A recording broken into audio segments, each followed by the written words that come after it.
Hi, everybody, and welcome to another amazing author interview for the Backward Peace Project anthology, Finding Peace Through Struggle. And today we have the amazing Virginie Esprit, who is here today. And I'm so glad you're here. We get goosebumps every time we talk about your story. It's so powerful. I'm incredibly proud of this project because I do believe this book is going to be life-changing and possibly life-saving. These are the raw stories that we're telling, and these stories need to be told, and it takes courage to tell them. So, Virginie, thank you for being here. Can you explain to me what was the motivation for you to be so vulnerable in this story? Wow. I think I have to take a breath here for a moment, Kathy. Your introduction has just hit the nail on the head. Really, I'm feeling all the feels. So I'm incredibly proud to be part of this amazing project. I've got glimpses of other authors' stories, and we've been talking, and it's just absolutely incredible to witness this whole project come to life. Um, it is it is a very vulnerable thing to talk about, and I think it is time for us to be vulnerable. I think it is time for us to be raw, real, authentic, and break the mold. I think this is what I am all about. I feel it in my bones. I'm getting goosebumps as I speak now. We are meant to change the pattern of how we define relationships, the abuse that goes on behind closed doors, the disrespect, the suffering, the pain that we grow up thinking it was normal, only now to learn this is not. And now we are understanding more and more about trauma. There is great work in neuroscience being done.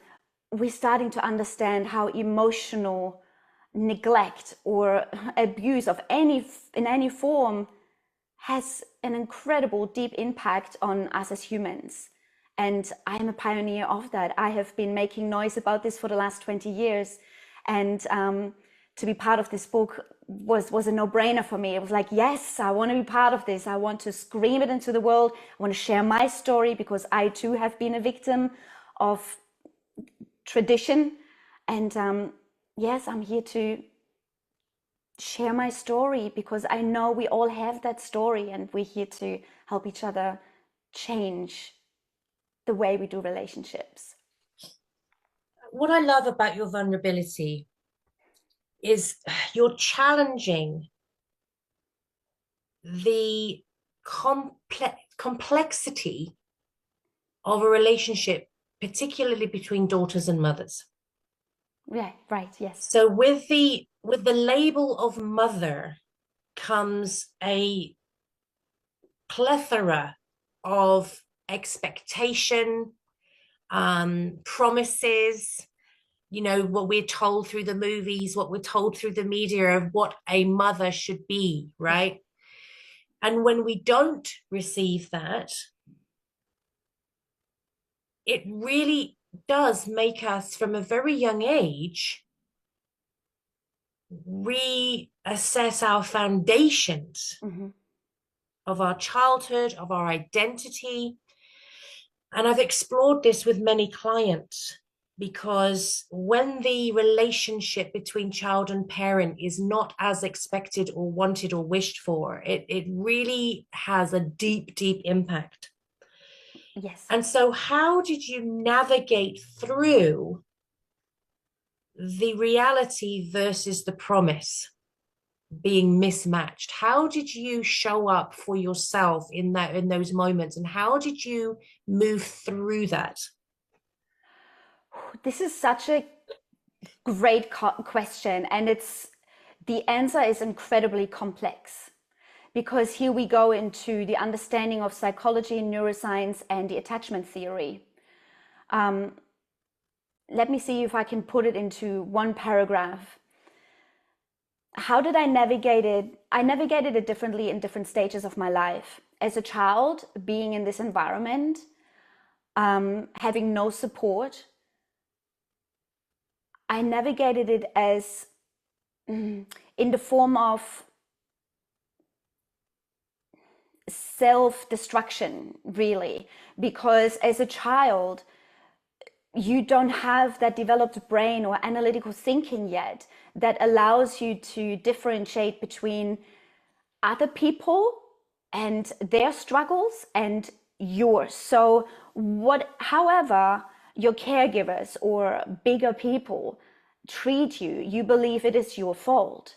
So that sense of, oh, I didn't want to do anything wrong, I didn't want to hurt anybody, I didn't mean to cause this, turns inward and becomes self-destructive. And then it shows up in ways of low self-esteem, being incredibly shy, not having a voice, not speaking up, being bullied in school, and then as you grow up, you become attracted to incredibly toxic relationships.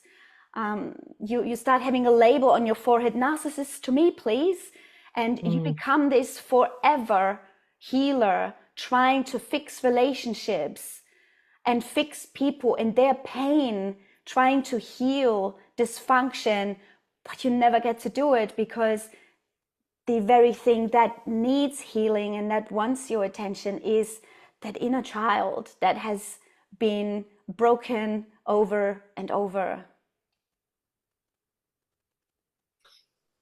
Powerful. It's big, it's a big topic, and it is complex. But what would you say to somebody else who is struggling with this? Because I've known people who, right into their more mature years, and even people, I've worked with people in their 70s that are still struggling with this relationship with their parents. Yes. And I feel for them, because what a prison. What a prison to be in, when that you're constantly seeking that validation, you're constantly seeking that approval, even when their parents are long gone, right? They're still in that pattern. So what would you say, because obviously you do a lot of work with people, you've been in the trenches yourself, so you understand the depth and the complexity of this. Yes. What would you say would be the core piece for people to hold on to as they're trying to navigate this, and I pray trying to dissolve it as early in their life as they possibly can? Yes, absolutely. I love that. Okay, so I think this is twofold. What I would suggest someone else to hold on to is the viewpoint of how they have always viewed themselves. Because deep down, you know you were a good child. Deep down, you know you are a great person. Deep down, you know your values. You know what you stand for in your life. You know yourself best. It is just getting goosebumps as I speak about this. It's really powerful because growing up, your whole life you've been told you're wrong, you don't see it right, you're being gaslit left, right, and center. Your reality is being distorted by other people's viewpoints, perspectives, pain, whatever, narratives. So there are so many viewpoints and perspectives, narratives being pushed onto you. And then over time, you start to believe other people's perspectives or their version of you, which is completely incorrect. So, this is something I have always held on. And when I opened up and, received counseling sessions, when I started my Unfuck Yourself process, I call it the Unfuck Yourself process with my clients. Every single session, I would say in tears, but I am a good child, but I am a good person. Yeah. And I know I actually had this conversation with my daughter this morning in bed as we were waking up cuddling. And we were navigating some bullying at school. She's 8. And she actually witnessed a peer being slightly bullied by a teacher because the teacher couldn't handle emotion. She's in her, late 60s, and So she is part of that old traditional mold that is still uncomfortable with emotional regulation, understanding, you know, how trauma impacts the brain these days and the development of children. Great teacher, but in that department, not yet as aware. And my daughter wanted to stand up to the teacher and said, "Excuse me, Miss So-and-so, my friend needed to just cry for a moment. She's having big emotions and she needs to feel them." I love And that. yeah, so because the teacher said to her, "Stop your tears. I don't want to see those tears. You've did something wrong. Sit with it." You know, this is very old traditional way of raising children. You may be seen but not heard. And my daughter stood up for that, and that it bothered her. And this morning she brought it up.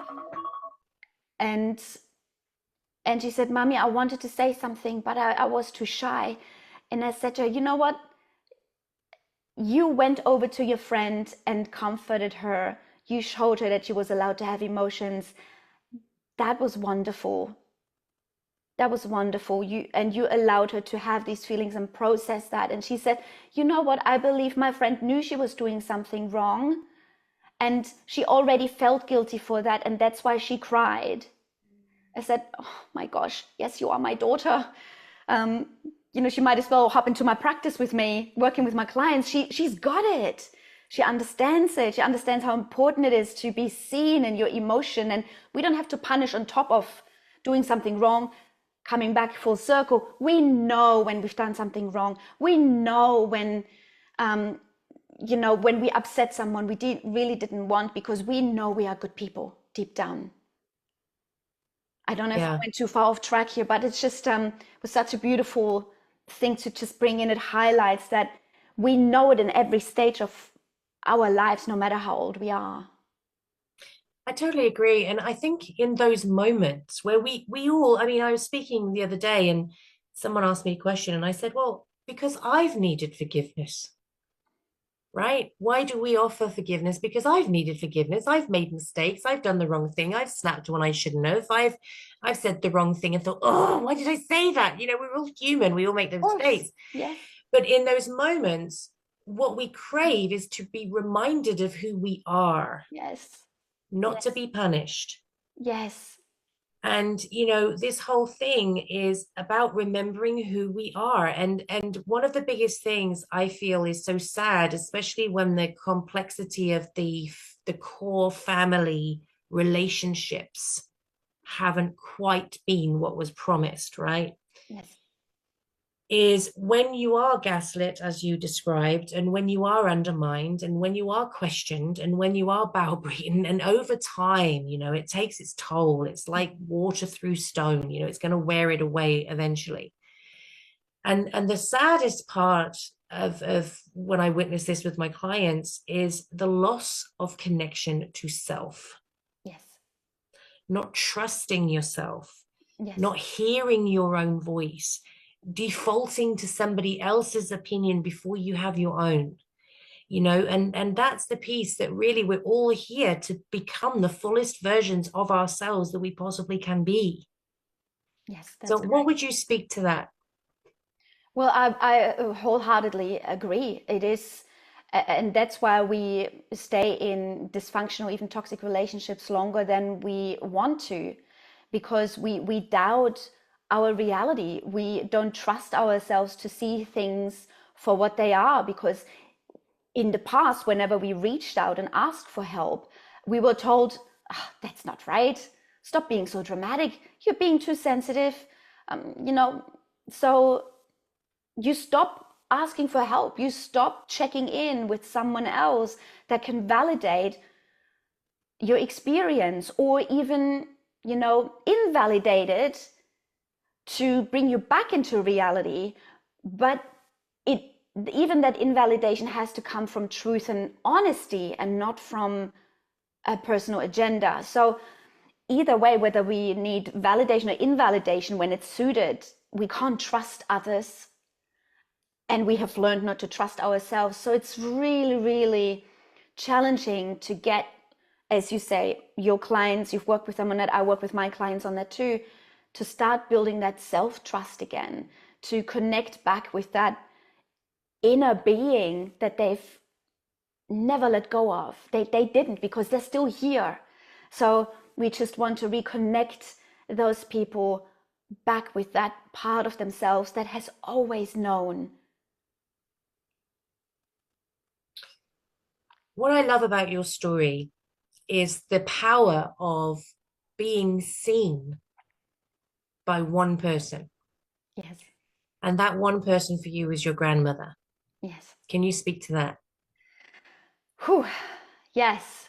Yeah. It's still a sensitive topic, just because, not because it's attached to traumas anymore, but because it's incredibly powerful and it still moves me. There's so much profound love and understanding there, and that always moves me.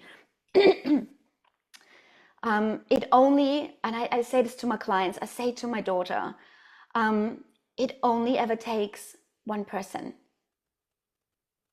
One person is all you need. One person that sees you unconditionally, that loves you, that supports you no matter what. It doesn't matter how noisy the world gets outside of you. You have that one person, and the world is okay. You feel like you have the superpower to navigate anything that is thrown at you. And you know what, the relationship I had with my grandmother, we never spoke about things. I was too young too. But it was her love. It was oozing out of her. It was the presence that she held. It was in the space. It was in the way she hugged me.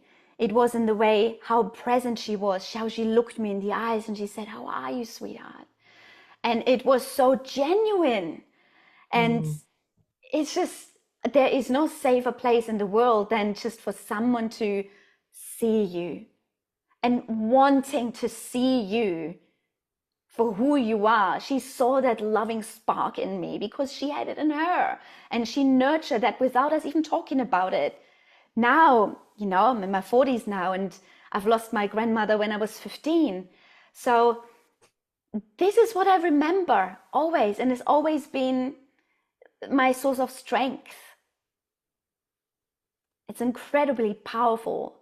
And I do that with my clients because I do see them. I understand, you know, their pain, their suffering. And I want to acknowledge that in them. I see that beautiful spark in them. And I sit with that spark. I remind them of that spark. And this is so incredibly powerful. And if it is witnessed, you start healing. Those triggers fall off left, right, and center, nearly as magic, you know? And then we just work on the hurt parts. But if you're being seen and that spark is acknowledged, you start trusting life again. You start loving life again. You start coming back online. And I think we see the power of that. I've seen several clips recently of people who are armed, and somebody reaching through and approaching that person and hugging them. And that he just wanted connection and kindness and love. And we all want that sense of belonging and safety and being seen. And so I don't think we can ever really disregard the power of that. You know, it can be life-saving.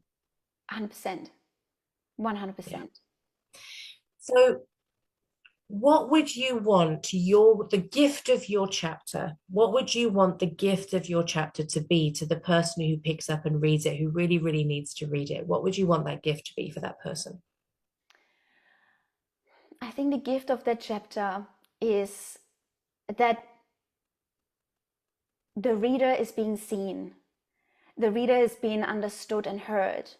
And I hope it comes through in my chapter that I specifically steered clear from using any expert language, because it's not about that. So I hope it comes across as, I am just your neighbor. I am just, you know, the mom you say hi to at the school grounds in the morning. I am just the one that's waiting on the line to get my coffee, like you. I am like you. We are like we are in this together. We are no different. And the other gift is, I hope, which will come across, is there is a thread of love. There always is somewhere, not where you expect it and not where you want it necessarily, but it's always there in the most unexpected ways. And I'd like to highlight that this is always present, and to focus on that and celebrate that, and then have that spark within you, and knowing that you are love. You are that first and foremost. Beautiful, beautiful. Well, thank you so much for being part of this project. Thank you for sharing your story so vulnerably. It's such a powerful story. I get goosebumps every time I read the chapters. Like, it's a phenomenal book, and it's really, really complex, potentially heavy stories, but being told with such lightness and with such hope and with such empowerment. I think that's the beautiful complexity and the magic of this book. Yes. Is that we're telling these really difficult stories, but not in a darkness, in a light, in a powerful, inspiring, lighting the way for others energy. And I love that about the whole project. So thank you so much for being such a powerful part of it. Oh, it's an absolute pleasure, and I love the happy ending of every story. And thank you so much for giving us, everyone, a voice. I appreciate it. Thank you so much for joining us, and we'll see you next time.